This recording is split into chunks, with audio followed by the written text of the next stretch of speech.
Hello दोस्तों, कैसे हैं आप लोग? मस्त होंगे। तो आज हम जो अब नया एपिसोड बनाने जा रहे हैं, जैसे कल हमारी बात हुई थी, बहुत से दोस्तों ने पूछा था कि कुछ घरेलू नुस्खे ऐसे बताए जाएं जिससे हमारी सेक्सुअल लाइफ, फिजिकल लाइफ वो शानदार रहे, अच्छी रहे। तो हम आज कुछ ऐसी चीज़ें लेकर आए हैं जिनका आप घर में ही उपयोग करके अपनी सेक्सुअल हेल्थ को बहुत बेहतरीन बना सकते हैं। तो सबसे पहले हम एक छोटी सी बड़ी ही कॉमन सी चीज़ है जो जनरली घरों में सर्दियों में यूज़ होती है, बस सिर्फ एक यही इसका नेगेटिव पॉइंट है कि हमें सर्दियों में ही ये मिलेगी। शलगम, आपने देखा होगा सर्दियों में शलगम बहुत आती है, बहुत ही सस्ती चीज़ है, बहुत कॉमन चीज़ है। जिन लोगों को इरेक्टाइल डिसफंक्शन रहता है यानी नपुंसकता रहती है, वो लोग डेली 3-4 शलगम का उपयोग जरूर करें। आप एक दिन उसका दिन में उपयोग करेंगे, रात को आप देखेंगे आपको वियाग्रा 50 का उसका रिजल्ट मिलेगा। बहुत शानदार गजब का धमाका देगी आपको वो। दूसरा, जनरली हम घर में यूज़ करते हैं उड़द की दाल, साबुत काली उड़द की दाल। लगभग हर घर में एक कॉमन चीज़ है जो मिल जाती है, साबुत उड़द, काली उड़द। जनरली में जो हमारे नॉर्थ इंडिया में इसकी दाल मखनी बनती है, पकौड़ियाँ भी बनती हैं। हमारे आप लोगों ने देखा होगा, हमारे जो लोग पहलवान लोग हैं, खासकर हरियाणा में, ये लोग सुबह रात की भीगी हुई उड़द की दाल खाते हैं। किस लिए खाते हैं? एक तो ये ताकत देती है, प्रोटीन की मात्रा बहुत। दूसरा, ये टेस्टोस्टेरोन को अप करती है, बहुत शानदार। जैसे टेस्टोस्टेरोन बढ़ता है तो मसल को पावर मिलती है, तो पहलवान लोगों को मसल में पावर चाहिए होती है। मगर टेस्टोस्टेरोन जो है सेक्स हार्मोन है, तो ये इरेक्टाइल डिसफंक्शन में भी बहुत ज़बरदस्त काम करता है, इंद्री को भारीपन देता है। तो सेकंड चीज़ ये हो गई।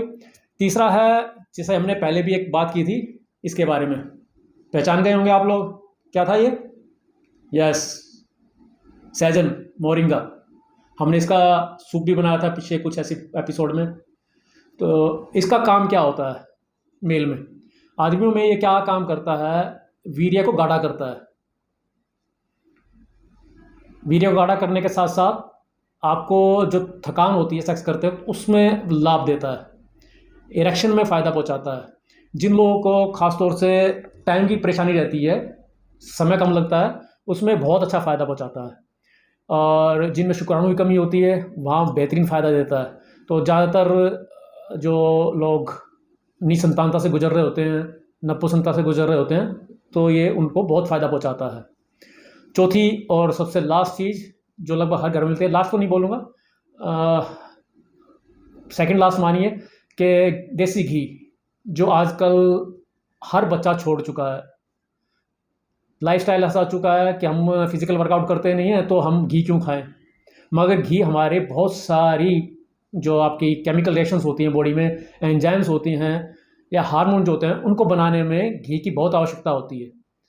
तो देसी घी अपने खाने में ज़रूर ऐड करिए। घी भी आपका टेस्टोस्टेरोन हार्मोन को बनाता है, आपको ताकत देता है। लास्ट चीज़ आती है चेरी। अब चेरी, जैसे आपने फ्रूट देखा होगा, चेरी वो नहीं जो हम लोग उसमें डाले खाते हैं जूस वगैरह में, मैंगो शेक में। चेरी का फल आता है, जनरली गर्मी में मिलता है। तो चेरी भी आपका टेस्टोस्टेरोन को बूस्टअप करती है। तो ये 5 चीज़ें तो स्पेशली आप नोट कर लीजिए। पहली, शलगम। सेकंड, काली उड़द की दाल। थर्ड, सहजन मोरिंगा। फोर्थ, देसी घी। Fifth, cherry. ये 5 चीज़ हफ्ते में एक एक दिन अगर आप रखेंगे तो मेरे ख्याल से आपको कभी किसी डॉक्टर की ज़रूरत नहीं पड़ेगी, खासकर अपनी सेक्सुअल हेल्थ के लिए। साथ साथ ये सारी चीज़ें फिजिकल हेल्थ में भी आपको बहुत फ़ायदा पहुंचाएंगी। तो आज के लिए बस इतना ही, फिर मिलेंगे। नमस्कार।